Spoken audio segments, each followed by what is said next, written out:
Hello! আপনাদের জন্য আজকে আমার কাছে ত্বকের জন্য ছোট্ট একটা টিপস আছে। চলুন তাহলে শুরু করা যাক। আচ্ছা, আপনাদেরও কি মাঝে, মাঝে এমন মনে হয় যে ত্বকটা কেমন যেন ডাল, মানে একদম প্রাণহীন হাঁটছে? একটা ফ্রেশনেসের অভাব, তাই না? বিশ্বাস করুন, আমারও ঠিক এই একই অনুভূতি হতো। মনে হতো ত্বকের উপর কেমন যেন একটা আস্তরণ পড়ে আছে, কিছুতেই সেই আগের উজ্জ্বল ভাবটা ফিরছে না। তো এর জন্য আমার সহজ সমাধানটা ছিল ডিএক্সেন পাপায়া ফ্যাসিয়াল স্ক্রাব। আসলে পেঁপের মতো প্রাকৃতিক জিনিসগুলো ত্বকের জন্য বেশ ভালো কাজ করে। আর এই স্ক্রাবটার সবচেয়ে ভালো দিক হলো এর মধ্যে থাকা পেঁপের নির্যাস। এটা খুব আলতোভাবে ত্বকের উপর কাজ করে, কোনো রকম ক্ষতি ছাড়াই। এখন ভাবছেন তো যে এটা আসলে করেটা কি? আচ্ছা, বলছি।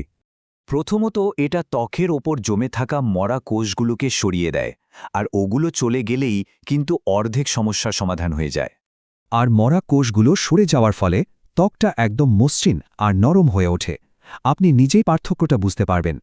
আর সবশেষে যেটা হয় সেটা হলো ত্বকের সেই হারানো উজ্জ্বলতাটা আবার ফিরে আসে, মানে একটা ন্যাচারাল গ্লো চলে আসে। এক কথায় বলতে গেলে ফলটা হলো একদম সতেজ আর উজ্জ্বল একটা ত্বক।